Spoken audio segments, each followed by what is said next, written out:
శిథిలమవుతున్న దేవుని ఆలయాలు అన్నది నేటి కొరకు ఏర్పాటు చేయబడిన అంశము. శిథిలమవుతున్న దేవుని ఆలయాలు. ప్రియమైన దేవుని పిల్లలారా, దేవుడు దేవుని ఆలయాలు, ఈ మాటలు వింటున్నప్పుడు ఏది దేవుని ఆలయం, ఎందుకు అది శిథిలమవుతుంది అన్నది ఆలోచించాలి, నేర్చుకోవాలి.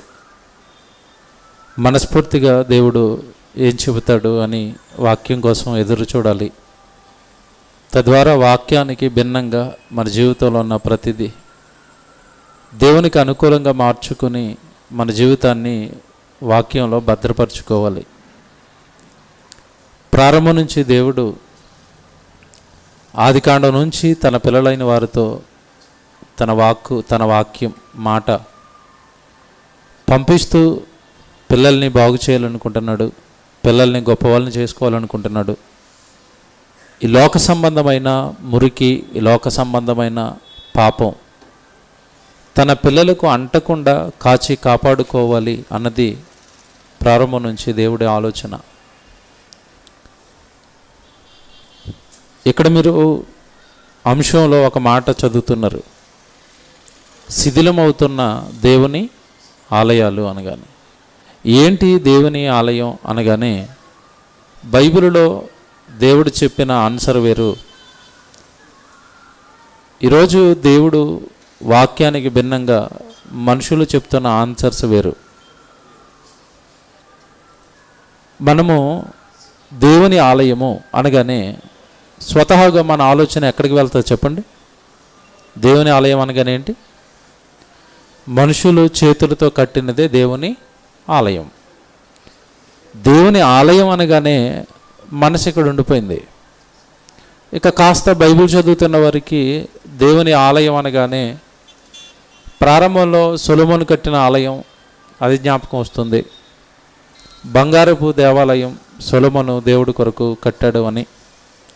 ఇది దేవుని దేవాలయంగా చాలామంది భావిస్తారు. ఇప్పటికీ కూడా ఇజ్రాయెల్ ఆ దేశంలో ఈ మందిరం 3వ మందిరం కట్టబడుతుంది అని, మరలా దేవుడు ఒక రాజ్యాన్ని అక్కడ స్థాపించబోతున్నాడు అని, ఆ రాజ్య పరిపాలన జరుగుతుంది అని ఎన్నో ఆశలు, ఎన్నో కలలు చాలామందికి అంటున్నారు. ఇంతకీ బైబిలులో దేవుడు ఆలయం అనగానే ఏం చెప్పాడు? ఏది దేవుని ఆలయం అని వాక్యం చెప్పింది? ఏది దేవుని ఆలయంగా మనం భావించాలి?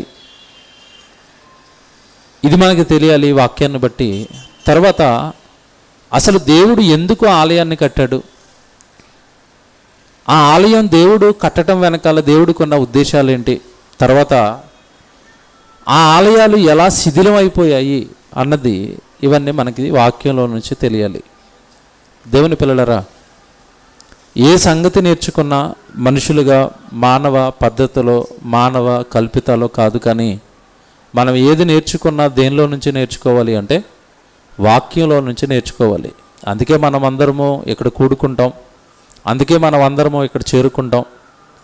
దేవుడి వాక్యం ఎంత గొప్పదో, వాక్యానికి భిన్నంగా ఈరోజు బోధలు ఎలా మారిపోయాయో కొన్ని మీరు ఈరోజు అర్థం చేసుకుంటారు ఈరోజు అంశాన్ని బట్టి.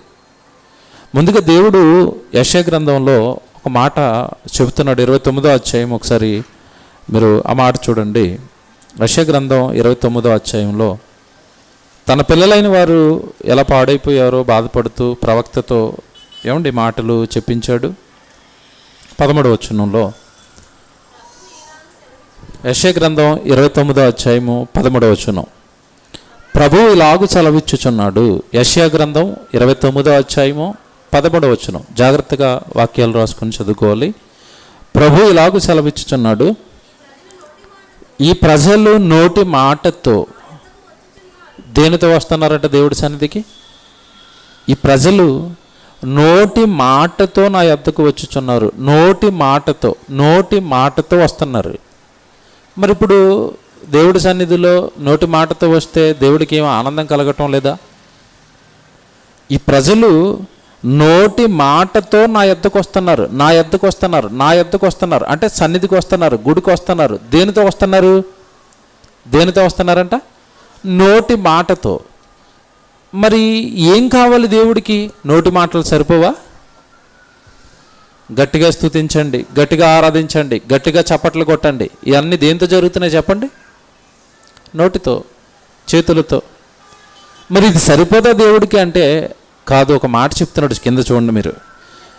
పెదవులతో నన్ను గణపరుచుచున్నారు, కానీ తమ హృదయము నాకు దూరము చేసుకొని ఉన్నారు. ఇదండి దేవుడి బాధ.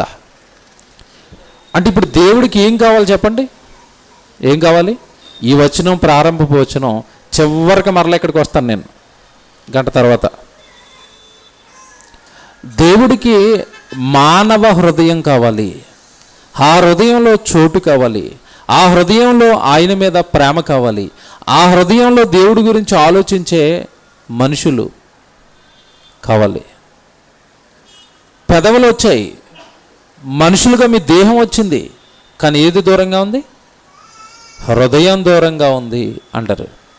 అప్పుడప్పుడు చూడండి, ఏ పని చేసినా ఒరే మనస్ఫూర్తిగా చేస్తేనే రాదు అవుతుంది అంటారు పెద్దవాళ్ళు సామెత చెబుతూ. ఒరే నువ్వు ఏ పని చేసినా ఎలా చేయాలంట? మనస్ఫూర్తిగా అంటారు. అంటే ఏంటి?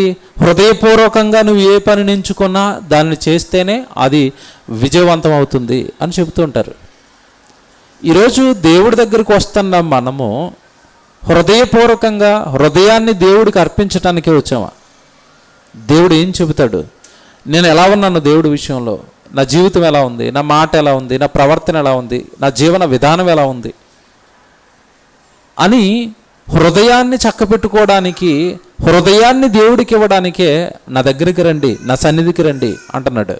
ఆ తర్వాత ఎందుకు హృదయాలు దూరంగా అయిపోయాయో చెబుతూ కిందకంటాడు, వారు నా ఎడల చూపు భయభక్తులు మానవుల విధులను బట్టి నేర్చుకొనిది. చూసారా? నేర్చుకొనినవి అన్నాడు. అంటే ఈరోజు దేవుడి ఎడల చూపుతున్న భయము, భక్తి మనుషులు ఎలా నేర్చుకున్నారంట? మానవ విధులు అన్నాడు చూడండి అక్కడ. అంటే అర్థం ఏంటంటే, సంఘానికి వస్తున్నప్పుడు ప్రతి సంఘానికి ఒక్కొక్క ఆరాధన క్రమం పెట్టారు, లేదంటే కొన్ని సిస్టమ్స్ పెట్టారు. ఈ మనుషులు పెట్టిన ఆచారాలు, మనుషులు పెట్టిన పద్ధతులతో మేము దేవుడిని ఆరాధిస్తున్నాము, లేదంటే దేవుడి దగ్గరికి వెళ్ళిపోతున్నాము అన్న అపోహలో ఒక రకమైన మూఢభక్తిలో ఉండిపోయారే తప్ప, నేను చేస్తున్నది ఇది దేవుడు చెప్పిందేనా అని ఎప్పుడు ఎవరో కూడా ఆలోచించలేదండి. వస్తున్నారు కానీ వచ్చి నా సన్నిధికి వచ్చి చేస్తున్నదంతా కూడా మానవులు కల్పించిన పద్ధతులను బట్టి చేస్తున్నారు తప్ప నేను చెప్పినవి చేసేవారు లేరు అని దేవుడు బాధపడుతున్నాడు. ఈరోజు క్రైస్తవ్యంలో ఎన్నో రకాల సంఘాల పేర్లు, ఎన్నో రకాల ఆచారాలు, ఎన్నో రకాల పద్ధతులు, ఒక్కొక్కరిది ఒక్కొక్క ఆచారం, ఒక్కొక్కరిది ఒక్కొక్క సిద్ధాంతం, ఒక్కొక్కరిది ఒక్కొక్క తత్వం సంఘాలలో. ఎన్నో రకాల బోధలు. ఆ సంఘం చెప్పింది ఈ సంఘానికి నచ్చదు, ఈ సంఘం చెప్పింది ఆ సంఘానికి నచ్చదు, ఆ సంఘం చెప్పింది ఈ సంఘానికి నచ్చదు. మరి వీళ్ళందరూ చెబుతున్నవి బైబిల్ మెచ్చుతుందా? వీళ్ళందరూ పెట్టినవి బైబిల్లోనే ఉన్నాయని ఏ విశ్వాసి ఈరోజు పరిశోధించని దాఖలాలు. ఇక్కడ ఖచ్చితంగా చెప్తున్నాడు దేవుడు, మానవులు కల్పించిన పద్ధతులు. దీన్నే యేసుక్రీస్తుల వారు జ్ఞాపకం చేస్తూ మార్కు సువార్త 7వ అధ్యాయం 6వ వచనంలో సేమ్ ఇదే. యెషయా గారు మీ గురించి చెప్పేశారు ఆల్రెడీ, కనుక మీరు ఎలా ఉన్నారు దేవుడి విషయంలో అంటే చెబుతాడు. అంటే ఇదంతా మీకు ఎందుకు చెప్తున్నాడో ముందుకెళ్ళేసరికి అర్థమవుతుంది. దేవుని ఆలయం అనగానే, దేవుడి ఆలయం అనగానే ఈరోజు ప్రజలు కట్టబడిన కట్టడాలు అనుకున్నారు. దేవుడు అంటున్నాడు, కట్టబడిన కట్టడం కాదు దేవుని ఆలయం. దేవుని ఆలయం వేరు, దేవుని ఆలయానికి దేవుడిచ్చిన వివరణ వేరు. దేవుడు ఆలయం అనగానే దేవుడు చూపించిన ఆలయం వేరు. శిథిలమైపోతాయండి ఈరోజు ఆ ఆలయాలన్నీ. చెప్తాను మీకు, జాగ్రత్తగా వినాలి. ఈరోజు మార్కు సువార్త 7వ అధ్యాయం 6వ వచనంలో ఇదే సందర్భాన్ని మరలా యేసుక్రీస్తుల వారు ఎత్తుకుని మాట్లాడుతున్నారు చూడండి. మార్కు సువార్త 7వ అధ్యాయము 6వ వచనం చూసారండి. సేమ్, ఈ ప్రజలు పెదవులతో నన్ను గణపరుచుదురు కానీ వారి హృదయము నాకు దూరం. సేమ్ కదా. తర్వాత వారు మానవులు కల్పించిన పద్ధతులు దైవోపదేశములని బోధించుచు నన్ను వ్యర్థముగా ఆరాధించుదురు. చివరికి యేసుక్రీస్తు వారు దేన్ని వ్యర్థం అంటున్నాడు చెప్పండి? వ్యర్థమైన ఆరాధన అనేసాడు. ఎందుకు? అక్కడ జరుగుతున్నదంతా వాక్యానుసారంగా కాకుండా, దేవుడు చెప్పింది కాకుండా, మానవులు కల్పించిన పద్ధతుల ప్రకారం ఆరాధిస్తున్నారు గనక ఆ ఆరాధన యేసుప్రభు ఏమంటున్నారు? వ్యర్థం. వ్యర్థముగా నన్ను ఆరాధించుచున్నారు. తర్వాత వచ్చిన చూడండి, అని వ్రాయబడినట్టు వేషధారులైన మిమ్మును గూర్చి యెషయా ప్రవచించినది సరియే. మీరు దేవుని ఆజ్ఞను విడిచిపెట్టి మనుషుల యొక్క పారంపర్య ఆచారమును మీరు ఏం చేస్తున్నారు? గైకొంటున్నారు. ఇది దేవుడి బాధ అండి. వాక్యం విషయంలో, ఏమంటే ఆయన పలుకుల విషయంలో, మానవాళి జీవిస్తున్న జీవిత విధానం విషయంలో మీరంతా వాక్యానికి దూరంగా ఉంటున్నారు. మీరంతా వాక్యానికి భిన్నంగా ఉంటున్నారు. ఒక రకంగా చెప్పాలి అంటే దేవుడి మనసైనా దేవుడి మాట అయినా బైబిలుకు విరుద్ధంగా మీరు జీవిస్తున్నారు అని చెప్పాడు. ఇదంతా మీరు మనసులో పెట్టుకోవాలా. చివరి వరకు ఇవన్నీ మీకు అర్థమవుతాయి. ఎందుకు ప్రారంభంలో చూపిస్తున్నాను. దేవుడు అనగానే కన్నతండ్రి, మనల్ని పుట్టించినవాడు, నన్ను తల్లిగర్భంలో నిలబెట్టాడు, మిమ్మల్ని తల్లిగర్భంలో నిలబెట్టాడు. మీరు భూమి మీదకి రావడానికి ఆయన పడ్డ కష్టం అండి అంతా ఇంత కాదండి. జాగ్రత్తగా వినండి. ఇక్కడి నుంచి నాకు ఒక 2 కళ్ళు, చక్కటి రూపం, ఈ చేతులు, కాళ్ళు, ఈ ఆరోగ్యం, ఇదంతా ఈరోజు నేను అనుభవిస్తున్నాను అంటే నా వెనుక కొన్ని తరాలుగా మా నాన్న, మా తాతగారు, వాళ్ళ ముత్తాతగారు ఇంతమంది మనుషులను ఆయన నమ్మినా నమ్మకపోయినా నేను వస్తానని నా ఎదురు చూపుల్లో నా కొరకు వాళ్ళందరినీ బ్రతికించి, వాళ్ళందరినీ నిలబెట్టి, వాళ్ళ గర్భాలను దాటించుకుంటూ మా తండ్రి గారిలోనికి తీసుకొచ్చి, తండ్రి గారిలో నుంచి మా తల్లిగారిలోనికి తీసుకొచ్చి, తల్లిగారిలో చక్కటి రూపాన్ని దేవుడు నాకు కట్టి ఈ లోకానికి నన్ను పంపించాడు. అంటే కొన్ని వందల వేల సంవత్సరాల ఎదురు చూపుల్లోనిది నా జీవితం, మీ జీవితం. ఓకే, ఇలా నేను భూమి మీద పడడానికి, నేను భూమి మీద జీవించటానికి, దేవుడి గురించి మాట్లాడటానికి, దేవుడి గురించి చెప్పడానికి, దేవుడు వాక్యం చదువుకోవడానికి, దేవుడు పని చేయడానికి నా వెనుక ఆయన ప్రతి క్షణం కష్టపడుతున్నాడు. నా వెనకే కాదు, చక్కగా ఈరోజు సన్నిధిలో మీరు చైర్లో కూర్చుని వాక్యం వింటున్నారు అంటే మీ వెనుక కూడా దేవుడు వెంటపడి మిమ్మల్ని కాచి కాపాడటం వలన ఈరోజు క్షేమంగా కూర్చుని ఈరోజు మీరు వాక్యం వింటున్నారు. మీకు చాలా వచనాలు పాత నిబంధనలో జ్ఞాపకం చేసుకుంటే, తల్లి గర్భమున పుట్టినది మొదలుకొని అంటాడు. మీకు వచనం తెలుసు, యెషయా గ్రంథం 49వ అధ్యాయంలో. అంటే ఈరోజు భూమి మీద పడుతున్న ప్రతి బిడ్డను కూడా రావాలని ఎదురు చూపుల్లో చూసిన దేవుడు తల్లి గర్భములో పడ్డది మొదలుకొని బిడ్డల్ని కాచుతున్నాడు, కాపాడుతున్నాడు, పెద్దవారిని చేశాడు, యవ్వనంలోనికి తీసుకొచ్చాడు, కొంతమందిని అయితే ఏకంగా వృద్ధాప్యం వరకు తీసుకొచ్చాడు. దేవుడు తీసుకువెళుతున్నాడు, దేవుడు కాపాడుతున్నాడు, దేవుడు పెంచుతున్నాడు, దేవుడు పోషిస్తున్నాడు. ఇదంతా మీరు మనసులో పెట్టుకుని ఎందుకు జరిగిస్తున్నాడు ఇదంతా? అసలు శిథిలమైపోతున్న దేవుని ఆలయాలు అనగానే ఏది దేవుని ఆలయం అని బైబిల్ చెప్పింది? చూద్దాం ఒక వచనం బైబిల్లో. హెబ్రీయులకు రాసిన పత్రిక 3వ అధ్యాయము 6వ వచనం, దయచేసి బైబిల్ చదవండి. హెబ్రీయులకు రాసిన పత్రిక 3వ అధ్యాయము 6వ వచనం చూద్దాం. అయితే క్రీస్తు కుమారుడై ఉండి ఆయన ఇల్లు, దేవుని ఇల్లు, జాగ్రత్తగా చదవాలి ఇది. క్రీస్తు కుమారుడై ఉండి దేవుని ఇంటి మీద, ఆయన ఇంటి మీద నమ్మకంగా ఉన్నాడు. ధైర్యమును, నిరీక్షణ వలన ఉత్సాహమును తుదమట్టుకు స్థిరముగా చేపట్టిన ఎడల, చూసారండి, మనమే ఆయన ఇల్లు అన్న. ఇటు వచ్చేయండి, ప్లేస్ ఉంది. ఓకే, జాగ్రత్తగా ఆలోచిస్తే ఏంటి దేవుని ఇల్లు, ఏది దేవుని మందిరం అనగానే ఇక్కడ ఒక ఆన్సర్ ఇచ్చాడు. వాక్యం జాగ్రత్తగా చదవాలి. మనమే ఆయన ఇల్లు, మనమే ఆయన ఇల్లు. ఇప్పుడు దేవుని ఇల్లు ఏది చెప్పండి? ఎవరు? మనమా? మనము దేవుని ఇల్లా? అవును, దేవుని ఇల్లు. మనం ఉంటున్నాం అనుకోండి మన ఇల్లు, దేవుడు ఉంటున్నాడు అనుకోండి దేవుని ఇల్లు. దేవుని ఇల్లుకు మరో పేరేంటి చెప్పండి? దేవుడు ఉంటే దాన్ని ఏమంటారు? దేవుని ఇల్లు అంటారు. మరో పేరు ఉంది దానికి, దేవుడుంటే దేవాలయము కదా. ఎక్కడుంది దేవాలయం? యెరూషలేములో ఉందా? దేవాలయం ఎక్కడుంది అనగానే ఈరోజు క్రైస్తవ్యంలో చాలామంది అదేదో ఏమంటే హైందవ సోదరులకి ఎలాగైతే పుణ్యక్షేత్రాలు ఉన్నాయో అలాగే క్రైస్తవులకు కూడా ఒక పుణ్యక్షేత్రం పెట్టుకోవాలని చాలామంది యెరూషలేం యాత్రకి వెళ్ళిపోతున్నారు. ఎందుకు యెరూషలేం యాత్రకి వెళ్ళి ఏం చూస్తారు? అక్కడ యేసుప్రభు పుట్టిన స్థలాలు, యేసుప్రభుని సమాధి చేయబడిన స్థలాలు, ఏమంటే అపోస్తలులు తిరిగిన ప్రదేశాలు, కూలిపోయి అక్కడక్కడ గోడలున్న యెరూషలేము మట్టి దెబ్బలు. ఇదే కదండి చూడడానికి వెళుతున్నారు. దేవుని పిల్లలరా, పాత నిబంధనలది దేవాలయం అనగానే. కొత్త నిబంధనకు వచ్చేసరికి దేవాలయం మారిపోయిందన్న స్పృహ కూడా క్రైస్తవ్యంలో చాలామందికి రాలేదండి. ఇంకా దేవాలయం అనగానే యెరూషలేములో కట్టిన అది దేవాలయం అనుకుంటున్నారు, వీళ్ళు సిమెంటు ఇటుకలతో రేకుతో కట్టిన ఇది దేవాలయం అనుకుంటున్నారు. కానీ దేవుడు మార్చాడు దేవాలయం అన్న సంగతి ఇప్పటి వరకు క్రైస్తవ్యానికి అందలేదు. ఇక్కడ ఒక హింట్ ఇచ్చాడుగా. ఏంటంట హింటు? మనమే దేవునికి ఇల్లు. కొరింథీయులకు రాసిన మొదటి పత్రిక, మీరు వాక్యపట్నం చదివారు ఏమండి, 3:16 చదవండి ఒకసారి.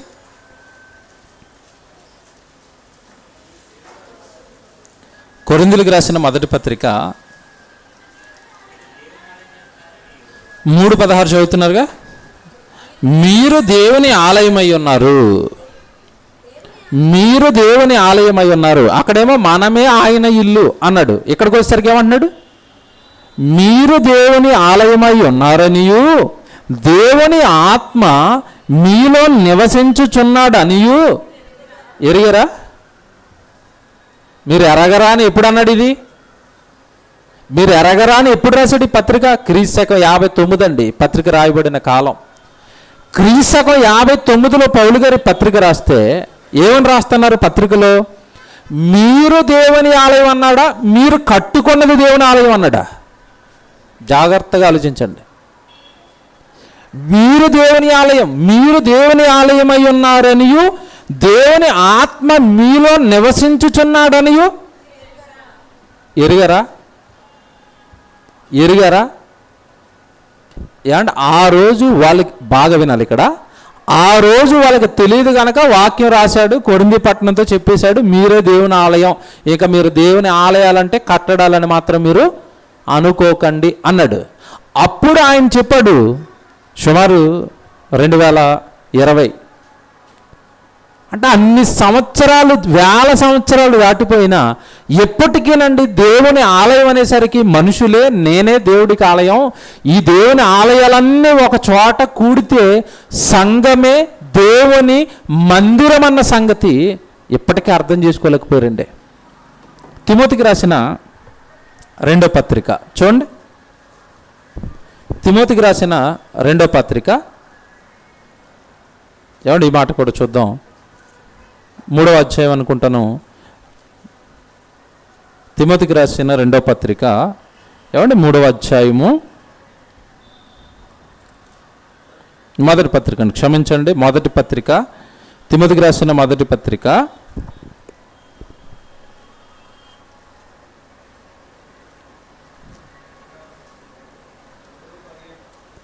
3వ అధ్యాయము 15వ వచనం. తిమోతికి రాసిన మొదటి పత్రిక 3వ అధ్యాయం 15వ వచనం చూడండి. అయినను నేను ఆలస్యం చేసిన ఎడల దేవుని మందిరములో అన్నాడు. చూడండి అక్కడ కామ పెట్టాడు. చూడండి అక్కడ దేవుని మందిరములో, దేవుని మందిరములో అనగా, బా చిన్నపిల్లలకి చెప్పినట్టు చెప్తాడండి దేవుడు. పిల్లలకి పాఠ్య పుస్తకాల్లో చెప్తారు చూడండి. సూర్యుడు అనగా, చంద్రుడు అనగా, వంకాయ అనగా, టమాటా అనగా, ఈగ అనగా పిల్లలకి చెప్తారు చూసారు పాఠాలు. అలా రాశాడు బైబిల్ అండి. దేవుని మందిరము, దేవుని మందిరము, దేవుని మందిరములో అనగా, చూసారా ఎలా ఉంది చూసారా భాష? దేవుని మందిరములో అనగా జీవము గల దేవుని సంఘములో. మందిరం అంటే ఏది చెప్పండి ఇప్పుడు? సంఘం. దేవుని ఆలయం ఏది ఇప్పుడు? సంఘం. మందిరం అన్నా ఆలయం అన్నా దేవుని ఇల్లు అన్నా ఒకటే. ఇప్పుడు శిథిలమైపోతున్నా ఏంటి చెప్పండి? పాఠం ఏంటి? శిథిలమైపోతున్నా దేవుని ఆలయాలు అంటే ఇప్పుడు ఎంతకీ చితికిపోతున్నది, శిథిలమైపోతున్నది ఆలయాలు అనగానే ఏదో యెరూషలేం మందిరం గురించి చెప్తాను అనుకుంటారు చాలామంది. టైటిల్ చూడగానే ఏమనుకుంటారంటే శిథిలమైపోతున్న దేవుని ఆలయం అంటే మొత్తం మీద యెరూషలేం మందిరం గురించి చెప్తారేమో. ఏది ఆలయం? కొత్త నిబంధనల ప్రకారం జీవము గల దేవుని సంఘం, దేవుని మందిరం, దేవుని ఆలయం మీరే. జీవం గల దేవునికి ఆలయం మీరే. ఇప్పుడు శిథిలమైపోతున్నది ఎవరు చెప్పండి? మనుషులు. దేవుని ఆలయాలు, దేవుని ఆలయాలైన మనుషులు శిథిలావస్థకు చేరారండి. ఆత్మీయంగా శిథిలావస్థకు చేరిపోయారు. ఆత్మీయ జీవితంలో శిథిలావస్థకు చేరారు. దేవుడు నాలో నివసిస్తున్నాడన్న సంగతి మర్చిపోయారు. నేను దేవుడికి ఒక పవిత్రమైన హృదయాన్ని, నా హృదయాన్ని ఎప్పుడు పవిత్రంగా పెట్టాలి, అందులోకి చెడు వచ్చినా ఏ కల్మషం వచ్చినా ఇది దేవుని ఆలయం, దీనిని పాడు చేయకూడదన్న భయం ఈరోజు మానవుల్లో తగ్గిపోయింది. శిథిలావస్థకు జారిపోతున్నాయి మానవ దేహాలైన ఈ దేవుని ఆలయాలన్నీ కూడా. ఎంత బాగుందండి వాక్యం.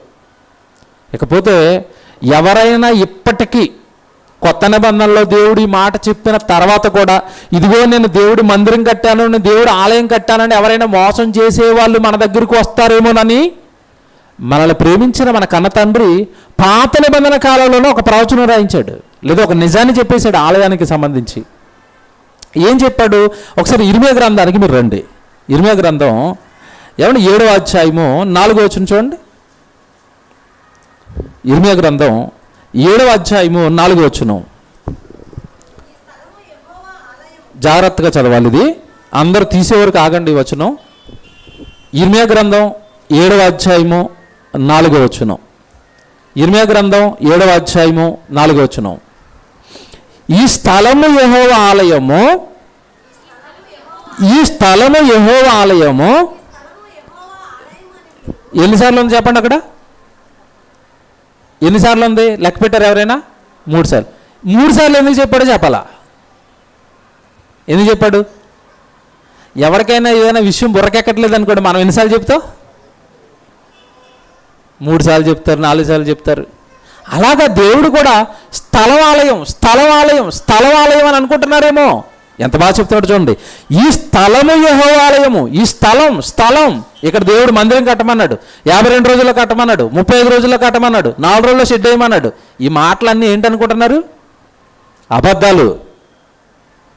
ఈరోజు మేము ఆరాధనకి వెళ్ళాం ఉదయం మేదిపట్నంలో. దారిలో అన్న ఒక విషయం చెప్పాడు నాకు. వాళ్ళ కంపెనీలోనంట సుమారు 32 రోజుల్లో 10 కోట్ల రూపాయలు విలువైన షెడ్ వేసారంట. జస్ట్ 30 డేస్లో, 30 రోజుల్లో.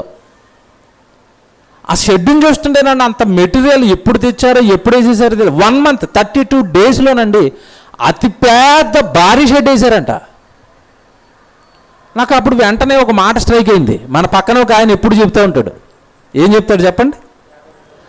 ఆసియాలోని అతిపెద్ద మందిరం 52 రోజుల్లో దేవుడు నన్ను కట్టమన్నాడు. అక్కడ 32 రోజులను కట్టాడు, దీనికంటే పెద్దది. నాకు వెంటనే ఇది స్ట్రైక్ అయింది. దేవుడు మందిరం కట్టడం ఏంటి? మందిరం కట్టమంటం ఏంటి? అసలు మందిరం అంటే ఏం చెప్పాడు దేవుడు ఇక్కడ? స్థలమా? కానీ ఎందుకోనంటే అది అబద్ధం అని తెలిసి కూడా వాక్యం వింటూ దేవుడు రాసిన మాటలు చదువుతూ ఆ అబద్ధానికే సపోర్టు, ఆ అబద్ధాన్నే నమ్మటం, ఆ అబద్ధంలోనే మునిగి తేలిపోవటం. ఈ స్థలము యెహోవా ఆలయం అని ఎవరైనా అంటే చూడండి, ఇప్పుడు చెప్తాడు. సీరియస్గా వార్నింగ్ ఇస్తున్నాడు దేవుడు. ఈ స్థలము యెహోవా ఆలయము, ఈ స్థలము యెహోవా ఆలయము, ఈ స్థలము యెహోవా ఆలయం అని మీరు చెప్పుకొనుచున్నారే. ఎవరు చెప్తున్నారు? ఈయన చెప్పాడు, దేవుడు చెప్పలేదు. అక్కడ మీరు అన్నాడు. అందుకే అక్కడ ఎవరు చెప్తున్నారంట? మీరు స్థలం ఆలయం అని మీరు చెప్పుకొనుచున్నారే. తర్వాత గట్టిగా చదవండమ్మా.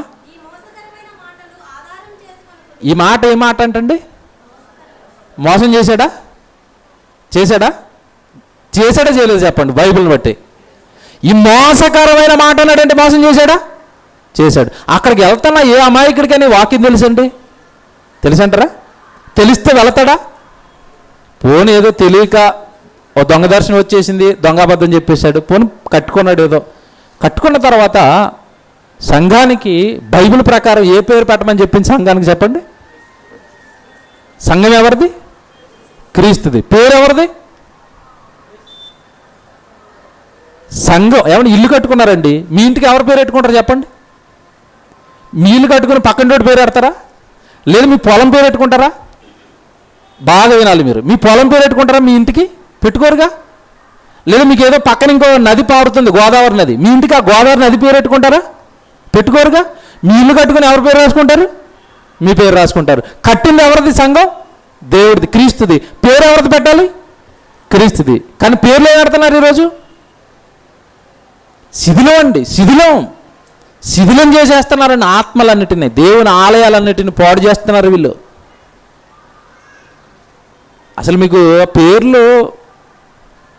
పేరులో ఉన్న అర్థం తెలుస్తారంటే భయం వేస్తుంది. కల్వరి టెంపుల్ అని పేరు పెట్టారు. కల్వరి అన్న పదానికి అర్థం తెలుసండి? ఎప్పుడు బైబిల్ చదువుతారా? లోకాసు వార్తలో చదివితే కల్వరి అని రాసి ఉంటుంది, అక్కడ పుట్నోట్లో ఒకటేసి కింద దాని అర్థం ఉంటుంది. ఏమనుందో తెలుసా? చదివితే ఆ బోర్డు వైపు కూడా చూడరు మీరు. ఏమన్నట్టు తెలుసండి బైబిల్లో? కపాలం, పుర్రె.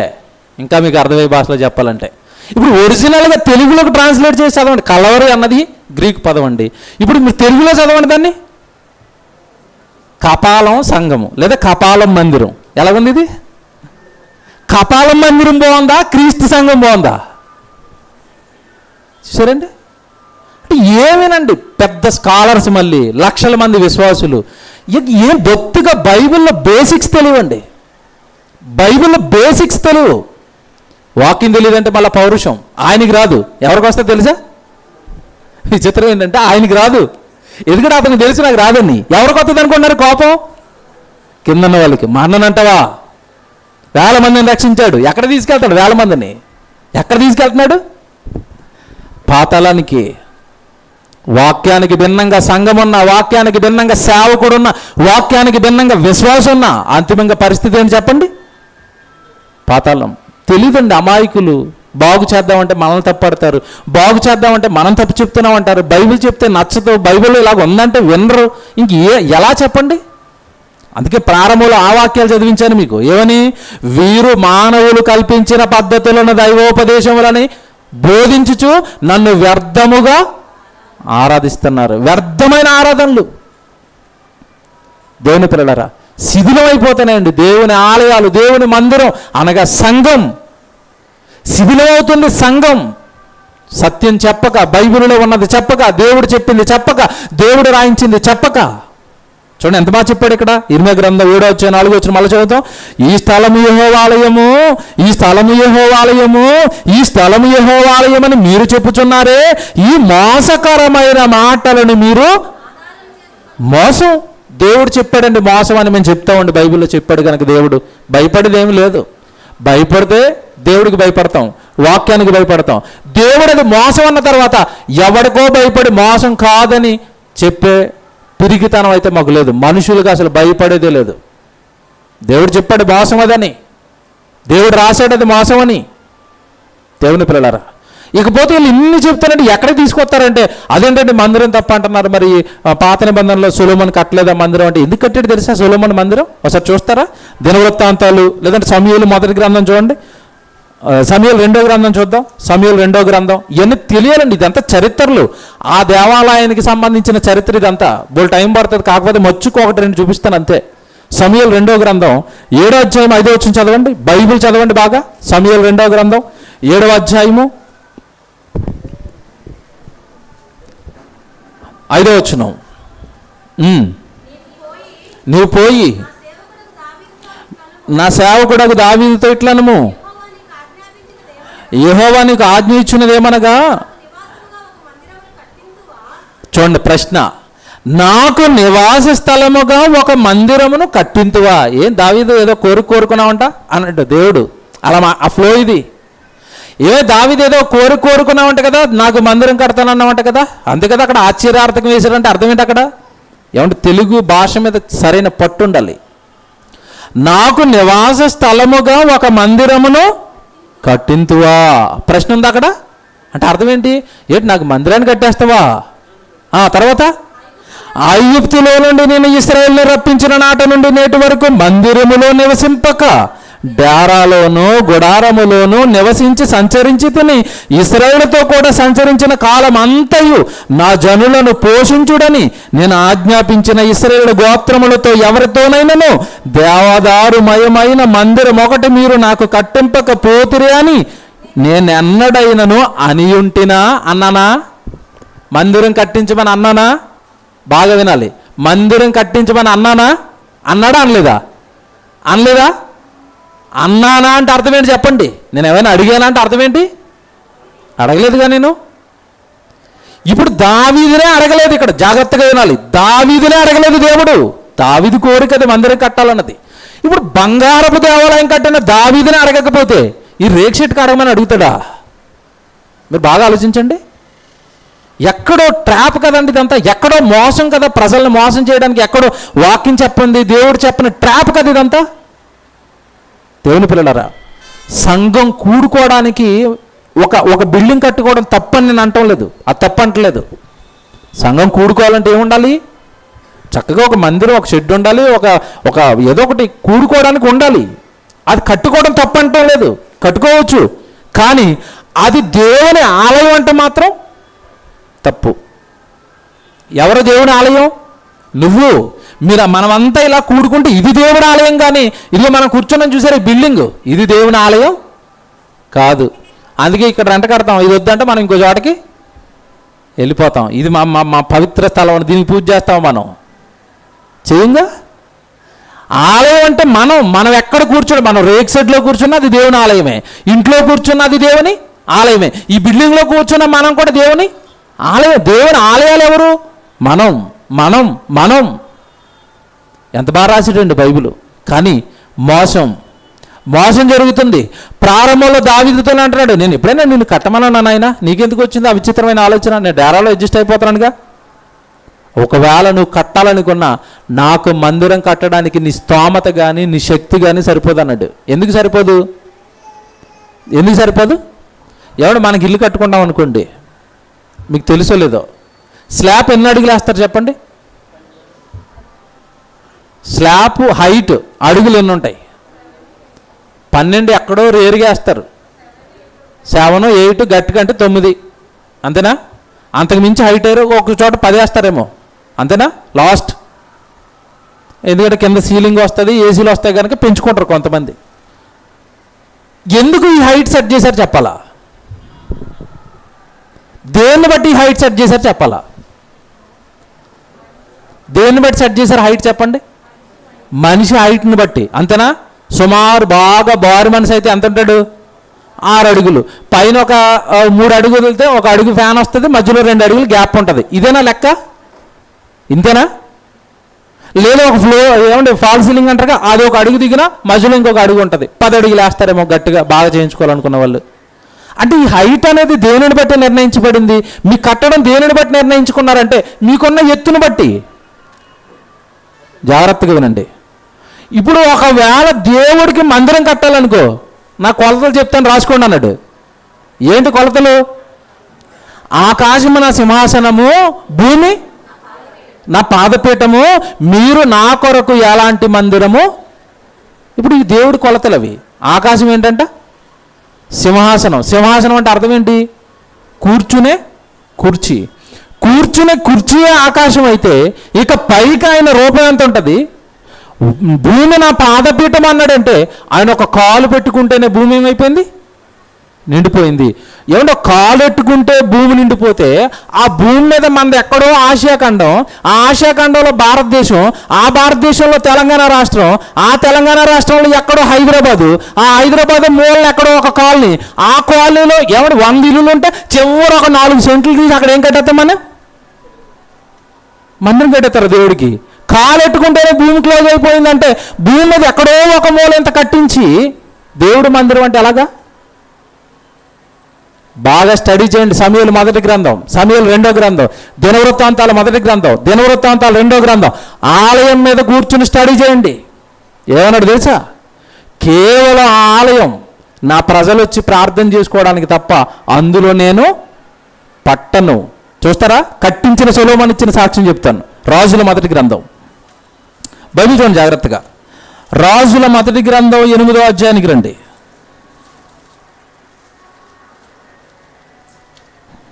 27. రాజుల మొదటి గ్రంథం 8వ అధ్యాయము 27. నిశ్చయముగా దేవుడు, ఇది చాలండి, నిశ్చయముగా దేవుడు ఈ లోకమందు నివాసము చేయడు, ఆకాశ మహాకాశములు సహితము నిన్ను పట్టజాలవు. ఎవరు చెప్తున్నారు ఇది? ఎవరిది ఇది? సొలొమోనుది. కావాలంటే మీరు సొలొమోను చెప్తున్నాడని కన్ఫర్మ్ చేసుకుంటానంటే 22 నుంచి చదువుకుంటూ రావాలి మీరు. మీకు ఇది సొలొమోనే చెప్తున్నాడని కన్ఫర్మ్ చేసుకోవాలంటే 22. ఇశ్రాయేలు సమాజకులందరూ చూచుచుండగా సొలొమోను యెహోవా బలిపీఠం ఎదుట నిలబడి ఆకాశము తట్టు చేతులెత్తి ఇట్లా నేను, ఎవరంటున్నారు ఇది? సొలొమోను. మందిరం కట్టించాడు, బంగారపు దేవాలయం కట్టించాడు, సొలొమోను సాక్ష్యం ఇది. 27కి వచ్చేసరికి ఏమంటున్నాడు? నిశ్చయముగా దేవుడు ఈ లోకమందు నివాసం చెయ్యడు, ఆకాశ మహాకాశములు సైతము నిన్ను పట్టజాలవు, నేను కట్టించిన ఈ మందిరము. ఏమండి ఈరోజు బోధకులు అంటారా ఈ మాట? మన దగ్గర ఎక్కడ సరిపోతాడండి, మన రేక్ షెడ్లో దేవుడు ఏదో మనం కూడుకోవడానికి కట్టుకున్నాం అంటాడా? ఇది దేవుని మందిరం. ఇదేంటిది? తప్పు. స్థలం దేవుని మందిరం అంటాం కొత్త నిబంధన ప్రకారం తప్పు. పోని పాత నిబంధన మీద ఏమైనా మీకు మనసు ఉండిపోయిందేమో సొలొమోను దేవాలయం మీద, అక్కడ కూడా తీసుకొచ్చాను. అక్కడ సొలొమోను గారు ఏమంటున్నాడు? ఈ మందిరము నీకు పట్టదు తండ్రి. మరి ఎందుకు కట్టాడు దేవాలయం? దినవృత్తాంతాల 2వ గ్రంథం చూడాలి ఇవన్నీ. ఎందుకు కట్టాడు మరి సొలొమోను గారు? దినవృత్తాంతాల 2వ గ్రంథం 2వ అధ్యాయము 6వ వచనం. దినవృత్తాంతాల 2వ గ్రంథం 2వ అధ్యాయము 6వ వచనం. ఆకాశ మహాకాశములను ఆయనను పట్టజాలవు, ఆయనకు మందిరము కట్టించుటకు చాలినవాడెవడు? అబ్బా ఏం ప్రశ్నలండి నిజంగా. ఆ దవడ మీద ఈ దవడ మీద పట మందిరం కట్టానన్న కొడుతున్నట్టుగా లేవు ఇవి. దవడ మీద ఆ దవడ మీద ఈ దవడ మీద కొడుతున్నట్టుగా లేవు రెఫరెన్స్లు. మళ్ళీ చదువుతున్నాను, మీకు అర్థమైందో లేదో. ఆకాశములను మహాకాశములను ఆయనను పట్టజాలవు, ఆయనకు మందిరము కట్టించుటకు చాలినవాడెవడు? ఎవడు కడతాడు మందిరం? ఆయన సైజులేంటి, ఆయన కొలతలేంటి, ఆయన శక్తి ఏంటి, ఆయన బలం ఏంటి? ఆయన పట్టుకోవచ్చు లోపలెట్టేసి అందులో నువ్వు ఇరికించేస్తావా? నీ రేక్ షెడ్లో, చిన్న రేక్ షెడ్లో, చిన్న స్లాబ్ దాంట్లో, లేదా 3 ఫ్లోర్లు వేసావు, గట్టిగా 4 ఫ్లోర్లు వేసావు, లేదా ఒక 4 ఎకరాలు కట్టావు, పట్టేస్తాడా అందులో? దేవుడు పట్టేస్తాడా? బంగారపు దేవాలయం కట్టిన సొలొమోను అంటున్నాడు, ఇందులో నీవు పట్టజాలవు. సొంత కహానీలు ఏం చెప్పట్లేదని నేను. కొత్తగా వింటున్న వాళ్ళకి ఇదేదో కొత్త బోధలాగా ఉండొచ్చు, కానీ ఏ బోధ తెలుసా? ఇది బైబిల్ బోధ. కొత్త బోధ కాదు, బైబిల్ బోధ. ఇంతకాలం మనం విన్న బోధ మోసపోయిన బోధ. దేవుడికి పట్టడు. చూడండి తర్వాత మాట చూడండి ఏమంటాడు? ఆకాశ మహాకాశములు ఆయన పట్టజాలవు, ఆయనకు మందిరము కట్టించుటకు చాలిన వాడెవడు? ఆయన సన్నిధిని ఆయనకు మందిరము కట్టించుటకైనను నేనే మాత్రపు వాడును. కింగ్ సొలొమోను అంటున్నాడు ఇది. నేనే మాత్రపు వాడును ఆయన కట్టినకంటే ఎక్కడండి? ఆయన ఆస్తితో పోల్చుకుంటే మన ఆస్తి మూలకూడదు. సొలొమోను ఆస్తి చెప్తే గుండె పగిలిపోద్ది. ప్రసంగి గ్రంథం 2వ అధ్యాయం అంతా చదవండి. సొలొమోను ఆస్తి డాక్యుమెంట్లు ఇచ్చాడు. ఎంత ఆస్తిపరుడు నేను, యెరూషలేములో నాకంటే ఆస్తిపరుడు ఎవడు లేడు అన్నాడు సొలొమోను. అంత ఆస్తి పెట్టుకున్న సొలొమోను అంటున్నాడు ఆయనకు మందిరము కట్టించుటకు దేశానికి రాజు నేనే పట్టిన వాడు. అంటే ఎవడో తెలియని ఏమంటే అనామకులు అందరూ వచ్చి మేము దేవుడికి ఏం కట్టాం? ఏమంటే బైబిల్ తెలిసిన తర్వాత లోపల నుంచి వస్తుందండి కోపం. కంట్రోల్ చేసుకోవడం తప్పండి. ఆ రోషాన్ని, ఆ కోపాన్ని కంట్రోల్లో పెట్టుకుని మాట్లాడటం తప్పండి. నిజంగా ఎంతమందిని మోసం చేస్తున్నారని బాధ తన్నుకుని వస్తుందండి లోపల నుంచి వాక్యాలు చదువుతున్నప్పుడు. బాధ, భావోద్వేగం. ఎందుకు ఇలా మోసం చేయాలి మీరు ప్రజల్ని? దేవుడు చెప్పనవి ఎందుకు చెప్పాలి? దేవుడు రాయించినవి చెప్పి ఎందుకు మోసం చేయాలి ప్రజల్ని? సొలొమోన్ నేను ఆఫ్టర్ ఆల్ అంటున్నాడు, దేవుడు మందిరం కట్ట నేను ఆఫ్టర్ ఆల్ అంటుంటే, నేను 52 రోజుల్లో కట్టాను, ఆయన ఒక ఆయన 32 రోజుల్లో, ఒక ఆయన 40 రోజుల్లో. మొన్న ఈ మధ్యగా లేటెస్ట్గా ఒక వార్త నన్ను 10 రోజుల్లో ట్రై చేస్తున్నాడు అంటే ఒక అతను రికార్డులోకి ఎక్కడానికి. ఏటి పిచ్చిలకి? జాగ్రత్తగా వాక్యం చదవండి, వాక్యానికి తలదించండి, మనుషులకు కాదు. ఆ తర్వాత మాట చూడండి, సొలొమోన్ ఏమంటాడు అక్కడ, ఆయనకు మందిరము కట్టించుట చాలిన వాడవుడు, ఆయన సన్నిధిని ఆయనకు మందిరము కట్టించుటకైనను నేనే మాత్రపు వాడను, ధూపము వేయుటకే నేను ఆయనకు మందిరము కట్టదలిచి ఉన్నాను. తేల్చేశాడు. ఎందుకు కడుతున్నాడు ఇప్పుడు మందిరం? దేవుడు ఉండడానికి కాదు. ఎందుకు కడుతున్నాడు? మా ధూపాలు మా బలులు అన్నీ వేసుకోవడానికి ఈ మందిరం తప్ప ఇందులో ఆయన ఎక్కడ పడతాడు? ఏమండి, ఇదంతా విన్నారు కదా ఇప్పుడు మీరు. ఇప్పుడు డౌట్ రావాలి మీకు, బాగా వాక్యంలో లీనమైపోతే డౌట్ వస్తుంది. ఏంటో డౌటు? ఏకంగా సొలొమోను కట్టిన బంగారపు దేవాలయంలో నేను పట్టనంటున్నాడు, నేను సరిపోనంటున్నాడు. కొత్త నిబంధనకు వచ్చేసరికి దేవాలయం అనగానే ఏం చెప్పాడు? దేహమే దేవునికి ఆలయం. మరి అంత పెద్దది పట్టనప్పుడు దేహంలో పట్టేస్తాడా? పట్టేస్తాడా? పడతాడా? పట్టడా? పడతాడా? పట్టడా? ఎందుకు పడతాడు చెప్పండి? ఎందుకు పడతాడు తెలుసా? ఆ ఇల్లు ఆయన కట్టుకున్నాడు కనుక అడ్జస్ట్ అయిపోతాడు అందులో. ఇదే ఆన్సర్ సింపుల్గా. ఇప్పుడు ఈ రేక్ షెడ్ నేను కట్టానండి, అవదరా నువ్వు కట్టిన దాంట్లో నేను ఉన్నా అంటాడు. కావాలంటే అపోస్తుల కార్యాలు 7వ అధ్యాయం చదవండి, 49:50 చదివితే, మానవ హస్తకృతములైన ఆలయములో నేను, నువ్వు కట్టిన దాంట్లో నేను ఉండను అన్నాడు. చూసేస్తారు, అది కూడా కంప్లీట్ అయిపోద్ది. 7వ అధ్యాయం 49:50 కలిపి ఉంటాయి చూడండి. అపోస్తుల కార్యాలు 7వ అధ్యాయము, అపోస్తుల కార్యాలు 7వ అధ్యాయము 49:50 కలిసి ఉన్నాయి చూడండి. అయితే సొలొమోను ఆయనకు మందిరము కట్టించెను, ఆయనను ఆకాశమున సింహాసనము, భూమి నా పాదపీఠము, మీరు నా కొరకు ఎలాంటి మందిరము కట్టుదురు? నా విశ్రాంతి స్థలం ఏది? ఇవన్నీ నా హస్తకృతములు కావా? మీరు కట్టినవన్నీ నేను చేసినవి కావా అని ప్రభు చెప్పుచున్నాడు అని ప్రవక్త పలికిన ప్రకారము సర్వోన్నతుడు హస్తకృతములైన ఆలయములలో కన్ఫర్మ్ చేశాడండి. నేను కాదు కన్ఫర్మ్ చేస్తా, బైబిల్, దేవుడు ఏమని కన్ఫర్మ్ చేశాడు చెప్పండి? హస్తకృతములైన ఆలయములలో ఆయన, గట్టిగా చెప్పండి సరే, హస్తకృతములైన ఆలయములలో ఆయన నివసిస్తాడా? నివసించడా? నివసించడు. ఇది కన్ఫర్మ్ కదా. ఈ రెఫరెన్స్ బాగా జ్ఞాపకం పెట్టుకోవాలి. మీరు కట్టిన దాంట్లో నేను నివసించను అన్నాడు, మీరు కట్టిన దాంట్లో నేను నివసించను అన్నాడు. మరి ఎక్కడ నివసిస్తాడు? కొరింథీయులకు రాసిన 2వ పత్రిక. ఎక్కడ నివసిస్తానని చెప్తున్నాడు? ఇవన్నీ ఒకదానికొకటి కనెక్షన్స్ అండి. ఇవన్నీ మీకు తెలియాలి. కొరింథీయులకు రాసిన 2వ పత్రిక, మొదటి పత్రిక 2వ పత్రిక 6వ అధ్యాయం చూడండి ఒకసారి. 2వ పత్రిక 6వ అధ్యాయం అండి 18వ వచనం. కొరింథీయులకు రాసిన 2వ పత్రిక 6వ అధ్యాయము 18వ వచనం చూద్దాం. 16 కూడా చదివితే బాగుంటుంది. దేవుని ఆలయమునకు, అందరు తీసుకున్నారా? స్పీడ్ అయిపోతున్నానా? కొరింథీయులకు రాసిన 2వ పత్రిక 6వ అధ్యాయము 16వ వచనం, 16, 17, 18 చదువుతాం.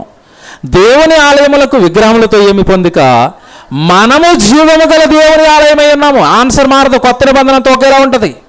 అసలు ఒక రకంగా చెప్పాలంటే బైబిల్ అంతా ఒకేలా ఉంటుంది. మనకి తెలియక మోసం చేశారు అంతే ఇంతకాలం. ఎక్కడ చదివినా ఒకటే ఆన్సర్ కనపడుతుంది చూడండి. మనము జీవము గల దేవునికి ఆలయమై ఉన్నాము, అందుకు దేవుడు ఇలాగ సెలవిచ్చుచున్నాడు, నేను వారిలో నివసించి సంచరింతును. అండర్లైన్ చేసుకోవాలా? దేవుడు ఏం చేస్తానంటున్నాడు? నేను వారిలో నివసిస్తాను, వారిలో నివసిస్తాను. ఇది ఇక్కడ చేపెట్టి ఇందా చదువుకున్న అపోస్తుల కార్యాలు 7వ అధ్యాయానికి రండి. అక్కడేమన్నాడు చదవండి ఒక్కసారి ఆ చివరి మాట. అని ప్రవక్త పలికిన ప్రకారము సర్వోన్నతుడు హస్తకృతముల ఆలయములలో, అక్కడేమనుంది? ఇక్కడేముంది? నివసించి సంచరిస్తాను. ఎంత బాగుందండి. అక్కడికి ఇక్కడికి అంటే నువ్వు కట్టిన దాంట్లో నేను ఉండరా కొడుక, నీలో ఉంటానంటున్నాడు. మీకు అర్థమైందా? ఇప్పుడు మీకు కరెక్ట్గా అర్థమయ్యేటట్టు ఉదాహరణ చెప్తాను, జాగ్రత్తగా వినండి. తల్లి తండ్రి మిమ్మల్ని కన్నారు, పెంచారు, గొప్పవాళ్ళని చేశారు, మంచి ఉద్యోగం వచ్చింది, బాగా డబ్బు సంపాదిస్తున్నారు. కొడుకు ఉద్యోగంలో సెట్ అయిపోయాడు కదా అని పెళ్లి చేశారు. అమ్మగారు వచ్చింది. అమ్మగారు వచ్చిన తర్వాత వీళ్ళతో నాకు అవ్వదు, నన్ను సపరేట్ అన్నది. ఇంకేం చేస్తాడు? ఇంకా ఆవిడ మాటకి లోబడి సరే అమ్మ వెళ్ళిపోదాం అన్నాడు. తల్లి తండ్రి చూస్తున్నారు మొహం జాలిగా. ఏట్రా మా పరిస్థితి ఇప్పుడు? అక్కడ ఉంది కదా ఒక కాస్ట్లీ, చాలా కాస్ట్లీ అంటే చాలా కాస్ట్లీ అయిన వృద్ధాశ్రమాన్ని ఒకటి నీకు చూశాను అంటాడు. తల్లిని తండ్రిని పట్టుకెళ్ళి అక్కడ విడిచిపెడుతున్నాడు. ఏమంటారు చెప్పండి తల్లిదండ్రులు? ఏమంటారు చెప్పండి? అమ్మ ఇక్కడ చాలా బాగా చూసుకుంటారమ్మా, ప్రతిరోజు చికెన్ ఎడతారమ్మా, ప్రతిరోజు మటన్ ఎడతారమ్మా, స్నానం వాళ్ళే చేయిస్తారమ్మా, బట్టలు వాళ్ళే మారుస్తారమ్మా, మీ బెడ్షీట్లు వాళ్ళే మారుస్తారమ్మా, ఇల్లంతా శుభ్రం వాళ్ళే చేస్తారమ్మా, టైం టు టైం మీకు టిఫిన్ లంచ్ డిన్నర్ అన్నీ వాళ్ళే పట్టుకొస్తారమ్మా, మీకు ఏ పని ఉండదమ్మా, మిమ్మల్ని హ్యాపీగా చూసుకుంటారమ్మా, ఇక్కడ ఉండమ్మా అన్నాడు అనుకోండి కొడుకు. ఏమంటుంది తల్లి? ఏమంటది? ఒరే వీళ్ళు పెట్టే బిర్యానీ చికెన్ మటన్ వద్దురా, నీతో పాటు పచ్చడి మెతుకులేని ఓకేరా కొడుకు నీ దగ్గర ఉంటాను రా అంటదా? అందా మీరు చెప్పాలి. అంటది. ఇక్కడ నువ్వు బిర్యానీ పెట్టినా నాకు వద్దు, నీతో పాటు పచ్చడి మెతుకులైనా నాకు చాలు. నీ భార్య ఎట్టనంటే మీ ఇంట్లోనే ఏదో ఒక మూల చిన్న రూమ్ ఇవ్వండిరా, ఆ పక్కన వండుకు తింటాం, కానీ మీతో పాటే ఉంటాం అంటారా? అనరా? తల్లి మనసు తండ్రి మనసు అండి ఇది. ఉండరాలు విడిచిపెట్టి ఉండరు. మా పిల్లలు మాతో ఉండాలి, మా పిల్లలు మా పక్కన ఉండాలి. ఇది నీ మనసు అయితే నిన్ను కన్న నీ తండ్రికి ఒక రేక్ షెడ్ వేసి అందులో పెట్టి వారానికి ఒక రోజు వస్తాను, సోమవారం నుంచి శనివారం వరకు రేక్ షెడ్లో ఉండు, ఆదివారం ఒక రోజు వచ్చి గంట సేపు నీతో కూర్చొని టాటా బాయ్ బాయ్ చెప్పి మళ్ళీ వెళ్ళిపోతానంట. షెడ్లో ఉంటాడా దేవుడు? ఎంత వెర్రిగా ఆలోచించారండి దేవుడి విషయంలో, ఎంత పిచ్చిగా ఆలోచించారండి దేవుడి విషయంలో. నేను కట్టుకున్నది ఎందుకో తెలుసా మిమ్మల్ని?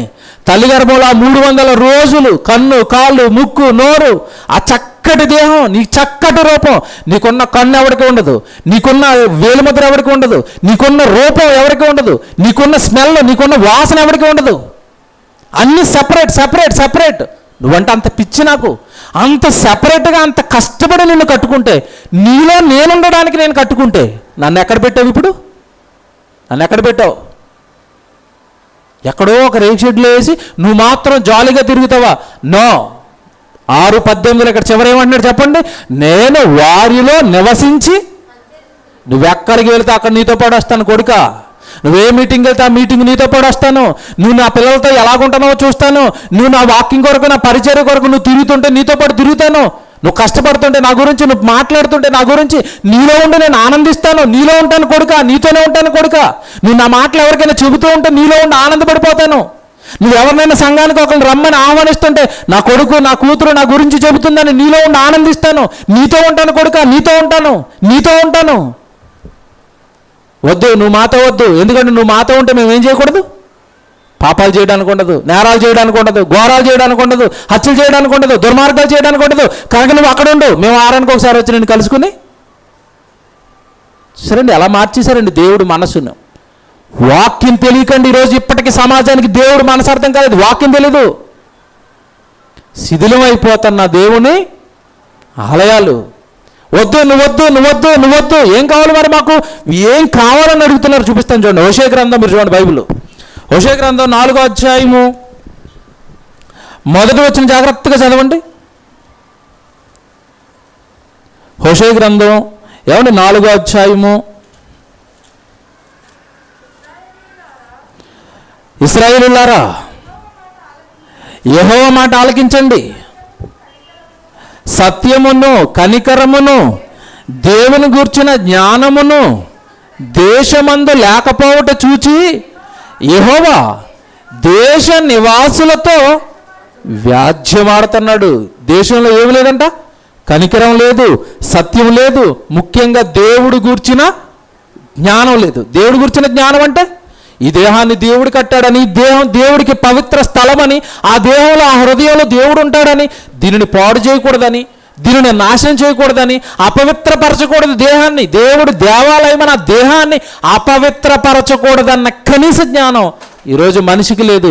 దేశంలో దేవుడి జ్ఞానం లేకపోవటం వల్ల దేశ నివాసులతో యెహోవా ఏమాడుతున్నాడంట? వ్యాజ్యం. డాడీ గారు చూపించారు, చూసారుగా లైవ్లో. చైనాతో వ్యాజ్యం. నెంబర్ 1 టెక్నాలజీ అన్నాడు. మోరీలో దూరిపోయారు నలుగురు వెళ్ళి. చైనా అనేసరికి దేనికి పెద్ద హబ్ అంట? టెక్నాలజీ టెక్నాలజీ టెక్నాలజీ అన్నాడు. మోరీలో దూరిపోతుంటే జనాన్ని కాపాడుకోలేకపోయాడు వర్షాలకి. ఏం టెక్నాలజీ, ఎక్కడ పోయిందో టెక్నాలజీ. సొరంగాలు తవ్వేసి కింద రైలు మార్గాలు వేశాడు. ఆ రైలు మార్గాల నిండా వర్షం వచ్చేసింది. మెట్రో ట్రైన్లు ఎక్కడ వరకు మునిగిపోయారు వాళ్ళు. మీరు చూసారో లేదా వీడియోలో? మెట్రో ట్రైన్లో ఎక్కడి వరకు నీళ్ళు. ఏమైపోయిందిరా టెక్నాలజీ? గట్టిగా వానలు పడుతుంటే రైల్వే స్టేషన్లు మునిగిపోతున్నాయి. వ్యాజ్యం ఆడుతున్నాను. నీకు పిచ్చి పట్టింది బాగా, లోక జ్ఞానం అనే పిచ్చి. ఇక్కడ అభివృద్ధి, ఇక్కడ ధనం, ఇక్కడ డబ్బు, ఈ పిచ్చి పట్టింది నీకు. నేను వ్యాజ్యం యుద్ధం చేస్తున్నాను నీతో, దేశంతో. ఆ తర్వాత చూడండి ఏమంటాడు, ఆ తర్వాత మాట 3వ వచనం.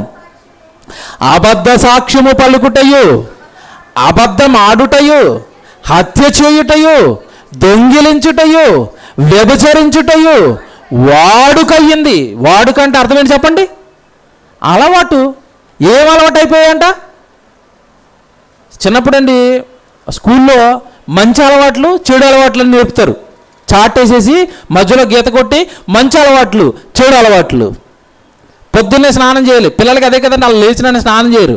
మంచి అలవాటు స్నానం చేయటం, చెడు అలవాటు స్నానం చేయకపోవడం పిల్లలకి నేర్పుతారండి. నిజంగానాడు దేవుడు ఆ స్థితికి దిగి టీచింగ్ చేస్తున్నాడండి బైబిల్లో.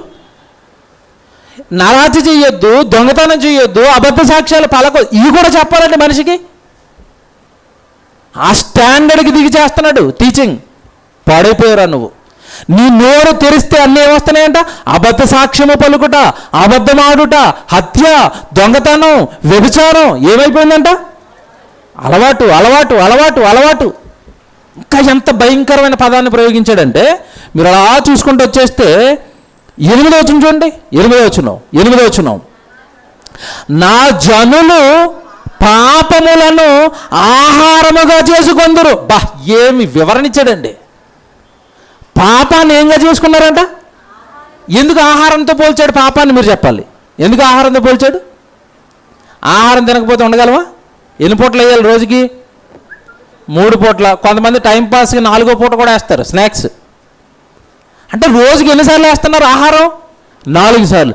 పాపం కూడా మనిషికి ఏమైపోయిందంట? ఆహారమా? ఆహారం తినకపోతే ఎలా ఉండలేకపోతున్నాడు, పాపం చేయకపోతే కూడా అలాగే. ఏంటండి మనిషి దుస్థితి చూడండి. దేవుని ఆలయాలు దొంగలుగా, వ్యభిచారులుగా, నరహంతకులుగా, అబద్ధ సాక్ష్యాలు పలికేవారుగా, చివరికి దాన్నే పాపాన్నే ఆహారం చేసుకునేవారుగా మానవ ఆలయాలు. దేవుడు ఉండడానికి దేవుడు కట్టుకున్న ఈ ఆలయాలు మనుషులు శిథిలమైపోయారండి. ఎవరిలోనూ పరిశుద్ధత లేదు, ఎవరిలోనూ పవిత్రత లేదు. ఆయన ఉండేంత గొప్పగా ఎవరి హృదయం, ఎవరి మానవ హృదయం, ఎవరి దేవాలయం కూడా క్లీన్గా లేదు, శుభ్రంగా లేదు. ఆ శుభ్రాన్ని ప్రారంభించాడు కొత్త నిబంధనలో యేసుక్రీస్తుల వారు. మీలో ఉన్న పాప కార్యాలన్నీ కూడా మీలో నుండి, హృదయంలో నుండి పుడుతున్నాయి. దాన్ని శుభ్రం చేసుకోండి అంటాడు. మార్కు సువార్త 7వ అధ్యాయానికి రండి. మార్కు సువార్త 7వ అధ్యాయానికి రండి.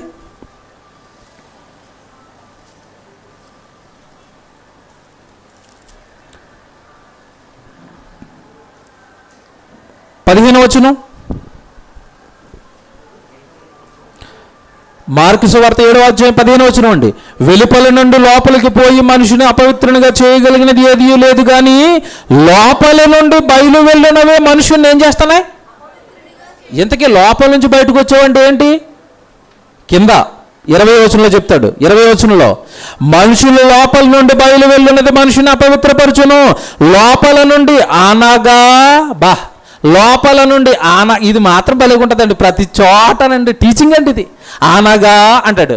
లోపల నుండి అనగా మనుష్య హృదయములో నుండి దురాలోచనలు, జారత్వములు, దొంగతనములు, నరహత్యలు, వ్యభిచారములు, లోపములు, చెడుతనములు, కృత్రిమము, కామ వికారము, మత్సరము, దేవదూషణయు, అహంకార భావము అవివేకముగా వచ్చును.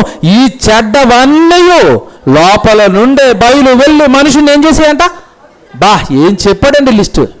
అక్కడ ఆ లిస్టు, ఇక్కడ ఈ లిస్టు. ఇవన్నీ ఎక్కడి నుంచి వస్తాయి? అపవిత్రతకి చోటు ఏది చెప్పండి? ఇప్పుడు కేంద్రంగా ఏది మారిపోయింది? హృదయం. దేవుడు ఉండాలనుకున్న చోట్ల ఇవి కూర్చున్నాయి. ఇంకెక్కడ ఉంటాడండి దేవుడు? మీరు చెప్పండి. హృదయం నిండా ఈ చెత్త పేరుకుపోతే, ఈ హృదయం నిండా ఈ డంప్యార్డ్ పేరుకుపోతే అక్కడ ఇంకెక్కడ ఎలా ఉంటాడు దేవుడు? అందులో శిథిలం అయిపోతున్న దేవుని ఆలయాలు. పవిత్రంగా హృదయంతో దేవుడి గురించి ఆలోచించాల్సిన ఒక ఆవిడ లేదా ఒక ఆయన దొంగతనం గురించి ఆలోచిస్తున్నాడు, నారాచు గురించి ఆలోచిస్తున్నాడు, మోసం గురించి ఆలోచిస్తున్నాడు, ఎవరినో ఏదో చేయాలనుకుంటున్నాడు. అవన్నీ ఆ లోపల ఉన్నప్పుడు ఆ హృదయంలో దేవుడు ఎక్కడ ఉంటాడండి? ఉంటాడా? బాబోయ్, మీరు అప్పుడప్పుడు ఇల్లు మారుతున్నప్పుడు ఇల్లు తీసుకుంటారుగా, కొత్త ఇల్లు రెంటకి తీసుకుంటారండి. కొత్త ఇల్లు రెంటకి తీసుకోగానే మీరు మొట్టమొదటి చేసేది ఏంటో చెప్పాలి. ఇంట్లోకి దిగక మునుపు దేంతో క్లీన్ చేస్తారు? చాలామంది అమ్మ యాసిడ్ బాటిల్ పట్టారు, 2 యాసిడ్ బాటిల్ పట్టుకురు. అలాంటి వాళ్ళు ఏం వేసిపోయారు ఇందులో అంటే ఏమేసి శుభ్రం చేయాలి ఇంటిని? యాసిడ్ వేసి. ఒకవేళ అదే యాసిడ్ దేవుడు కోపేస్తే ఎక్కడ వేయాలి ఇప్పుడు మనకి? వీడి హృదయం నిండా గబ్బైన 4 యాసిడ్ బాటిల్ వేసినా పోదు. చూసారా లిస్టు, 7 అధ్యాయం లిస్టు. ఒక్కొక్కటి గంట సేపు పడుతుందండి అది ఎక్స్ప్లెయిన్ చేయడానికి, టైం లేదు. మనుషుని హృదయం పాడైపోయింది. ఆ హృదయం నా దేవాలయం, నేను ఉండాలనుకున్నాను, నివసించాలనుకున్నాను, సంచరించాలనుకున్నాను. ఆ హృదయంలో వ్యభిచారం, ఆ హృదయంలో మోసం, ఆ హృదయంలో కలహం, ఆ హృదయంలో భేదాలు, మత్సరం, క్రోధం, కుళ్ళులు, కుతంత్రాలు అన్నీ కూరుకుపోయినాయి. అందులో ఉండలేను, నేను ఉండలేను. ఆడపిల్లల గురించి చెప్తాను, మీకు అర్థమవుతుంది. ఇల్లు తీసేటప్పుడు అండి మీకు ఇష్టమైపోయిన ఇల్లు తీసారనుకోండి, తర్వాత ఉంటుంది పురుషులకి.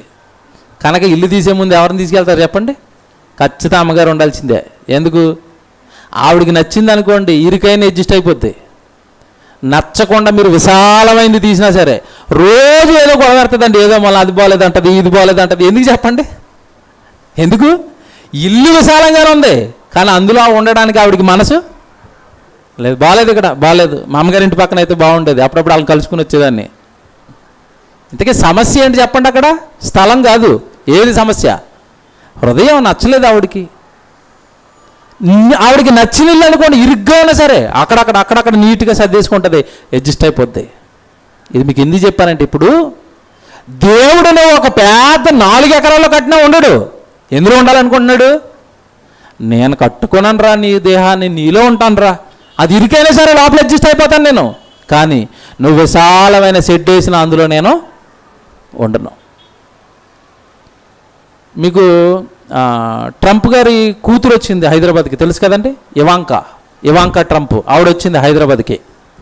ఆవిడ వచ్చినప్పుడు ఆవిడకు ఒక స్పెషల్ గిఫ్ట్ ఇచ్చారు తెలంగాణ తరపున. తెలంగాణ సిరిసిల్ల ఈ చేనేత వస్త్రాలకి ప్రసిద్ధి అండి. అక్కడి నుంచి ఆవిడకి స్పెషల్గా ఒక గిఫ్ట్ తయారు చేశారు. ఏం చేశారో తెలుసా? పట్టు చీర నేసి అగ్గిపెట్టెలో పెట్టించారు ఆవిడకి. ఎక్కడ పట్టింది? ఏం పట్టింది? మీ చీర పెట్టండి చూద్దాం, పడుతుందా?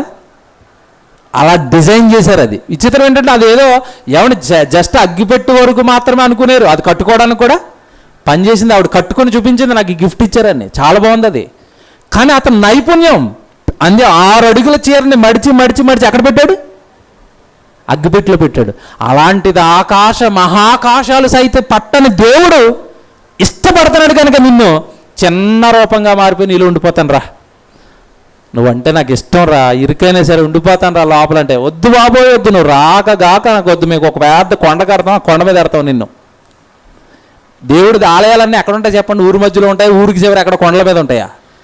ఎందుకు అక్కడ ఇట్టారు పట్టుకెళ్ళి దేవుణ్ణి?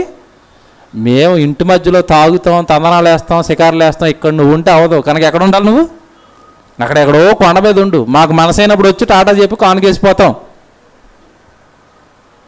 దేవుడిని ఎలా మార్చేశారు చూడండి ఈరోజు.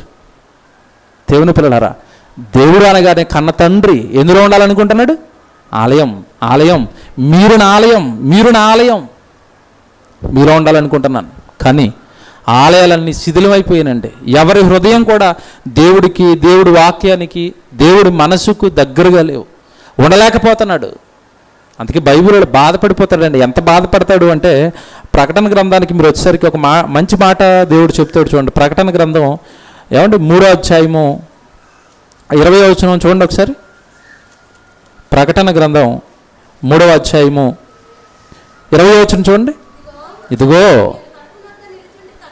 తలుపునొద్ద నిలుచుండి తట్టుచున్నాను, ఎవడైనను నా స్వరము విని తలుపు తీసిన ఎడల నేను అతని వద్దకు వచ్చి అతనితో నేనును, నాతో కూడా అతడును. చూసారా? ఇప్పుడు యేసుప్రభు ఎక్కడ ఉండిపోయాడంట? బయట, ఇంటి బయట ఉండిపోయి ఏం కొడుతున్నాడు? డోర్ ఓపెన్ చేయండి. ఎక్కడున్నాడు యేసుప్రభు చెప్పండి ఈ వాక్యాన్ని బట్టి? డోర్ ఎక్కడ ఉంటుంది? ఇంటికి ఎంట్రన్స్లో ఉంటుందిగా. ఇప్పుడు యేసుప్రభు ఏం కొడుతున్నాడు? డోర్ కొడుతున్నాడు. ఇప్పుడు ఇంతకీ యేసుక్రీస్తుల వారు డోర్ కొడుతున్నాడు, ఇంటి బయట ఉన్నాడంటే ఇంట్లో ఎవరున్నారు మరి? బాగా ఆలోచించాలి. ఏమన్నా ఇంట్లో ఎవరో ఒకరు ఉంటేనే కదా డోర్ వేసేసుకుంటారు, లాక్ చేసుకుంటారు. తలుపు కొడుతున్నారు అంటే లోపల ఎవడో ఉండి దాన్ని ఏం చేశాడు? లాక్ చేశాడు. ఇల్లు ఎవరు చెప్పండి? ఇల్లు ఎవరిది? దేవుడిదే. దేవుడు ఎక్కడ ఉన్నాడు ఇప్పుడు? బయట ఉన్నాడు. ఇంట్లో ఎవడున్నాడు? ఇది ప్రశ్న. సైతాన్ గడు ఉన్నాడు. ఏంటి ఇది చెప్పగానే అందరి గుండు జారిపోద్దండి. ఏంటి ఇంట్లో సైతాన్ గడు ఉన్నాడా? ఇంట్లో అంటే ఎక్కడా? ఒంట్లో. ఏంటి ఒంట్లో సైతాన్ ఉన్నాడా? అవును. తెస్సలోనికీయులకు రాసిన 2వ పత్రిక చూడండి, వాక్యాలు ఉన్నాయి అన్నట్లకి. నేను మాట్లాడే ప్రతిదీ వాక్యం. తెస్సలోనికీయులకు రాసిన 2వ పత్రిక 2వ అధ్యాయం 4వ వచనం చూడండి. ఏది దేవుడు అనబడునో, ఏది పూజింపబడునో దానిని అంతటిని ఎదిరించుచు దానికి అంతటికి పైగా వాడు తన్ను తాను హెచ్చించుకొనుచు తాను దేవుడనని కనబరుచుకొనుచు. ఎక్కడ కూర్చున్నాడంట? దేవుని ఆలయముల్లో కూర్చుండెను. దేవుని ఆలయముల్లో కూర్చుండెను. ఎవరు? సాతాను. ఏది దేవుడి ఆలయం? మనమే. అంటే ఇప్పుడు మనుషుల హృదయాలలో ఎవరు కూర్చున్నాడు? ఇప్పుడు సాతాను కూర్చున్నాడు. అందుకే ఆడంటే నాకు ఇష్టం ఉండదు, ఈడంటే నాకు ఇష్టం ఉండదు, ఆడిని చంపేస్తాను, ఈయన నరికేస్తాను, ఆడు దొంగ. ఇలాంటి మాటలన్నీ మన హృదయంలో ఉన్నాయి అంటే మనలో ఎవడు కూర్చున్నాడు? సాతాను. అందరూ దేవుని పిల్లలండి, నేను దేవుని పిల్లలండి. పని చేయాలండి, వాక్యం నేర్చుకోవాలండి, దేవుడి కొరకు బ్రతకాలండి, దేవుడి పనిలో ఉండాలండి. ఎంతకాలం ఉంటామండి? 60-70 సంవత్సరాలు ప్రేమించుకుంటూ, అందరిని ఆదరించుకుంటూ. నా తండ్రి కనికరం, జాలి, దయ, ప్రేమ ఇవన్నీ దైవ జ్ఞానం నుండి పుట్టే ఆత్మీయ ఫలాలు గనక నాలో దేవుడు ఉన్నాడు అనడానికి ఇవే. దెయ్యం కూర్చుందా? ఇవన్నీ వస్తాయి. దేవుడు కూర్చున్నాడా? దైవ జ్ఞానానికి సంబంధించిన మాటలు వస్తాయి. ఎవరున్నారు మనలో? దేవుని ఆలయం దేవుడికి ఆలయంగా ఉంటుందా? ఎవరైనా కబ్జా చేసేసారా? చివరికి మనం కూడా ఏమైనా కబ్జా అయిపోయావా? మనలో దేవుడు ఉన్నాడా? దేవుడు వాక్యం ఉందా? దేవుడు మాటలు ఉన్నాయా? దేవుడు ప్రేమ ఉందా? ఇవన్నీ ఆలోచించుకోవాలి. కనుక దేవుని ఆలయాలలో దెయ్యం కూర్చుంటే యేసుక్రీస్తుల వారు ఎక్కడ నుండి కొడుతున్నాడు ఇప్పుడు తలుపు? బయటుండి. ఎవడైనాను నా స్వరము విని తలుపు తీసిన ఎడల నేను లోపలికి వస్తాను, అప్పుడు ఆయన బయటకు పంపిస్తాను. డోర్ ఎవరు తీయాలా? డోర్ ఎవరు తీయాలి? మనమే. వాక్యం అన్న తర్వాత ఇది నిజమా, ఇంతకాలం నేను ఒక అబద్ధం నమ్మేశానా, దేవా స్తోత్రం మంచి పాఠం చెప్పారు ఈరోజు అని డోర్ ఓపెన్ చేయాల్సింది ఎవరు? మనమే. కొంతమంది వింటారండి, లేదు లేదు అదే రైట్, బైబిల్లో వాక్యాలు లేదు లేదు అదే రైట్ అంటే వీళ్ళు ఏం చేయట్లేదు? బాగా తాటికాయ అంత తాళం వేసారు దానికి, ఓట్లేదు తాళం ఊడకపోతే వాక్యం లోపలికి పోదు, వాక్యం లోపలికి పోతే లోపల ఉన్న సైతాన్ గడు బయటికి పోడు. ఇది పరిస్థితి అండి ఈరోజు. ఎన్ని ప్రసంగాలు చెప్పినా మార్పు రావటం లేదంటే పెద్ద తాళం వేశారు, బాగా గోద్రేజ్ కంపెనీ చేంజ్ చేశారు తాళం గట్టిగా, ఓట్లేదు అది తాళం. దేవుని పిల్లలారా, శిథిలం అయిపోతున్న దేవుని ఆలయాలు దేవుడు పిల్లలండి. దేవుడు వాక్యానికి భిన్నంగా, దేవుడు మాటలకు భిన్నంగా శిథిలావస్థకి చేరారు. శరీరంలో ఉండేదండి గట్టిగా, అంటే ఎవరన్నా కూడానండి గట్టిగా ఉండేది 60-70, అధిక బలం ఉంటే 80 అన్నాడు. 80 సంవత్సరాలు 60 సంవత్సరాలు ఈ చిన్ని జీవితానికి స్టిక్ అయిపోయి ఈ చిన్ని జీవితం గురించి ఆలోచిస్తూ లోపల వాక్యానికి భిన్నంగా మన లోపల ఉండిపోయినవన్నీ అలాగే ఉంచుకుంటే కనుక శిథిలమైపోతుంది ఆలయం. శిథిలం అయిపోతే ఆలయం 60-70 సంవత్సరాల తర్వాత ఈ దేహం అనేది కూలిపోతుంది. కూలిపోయిన తర్వాత నువ్వు వస్తావు బయటికి.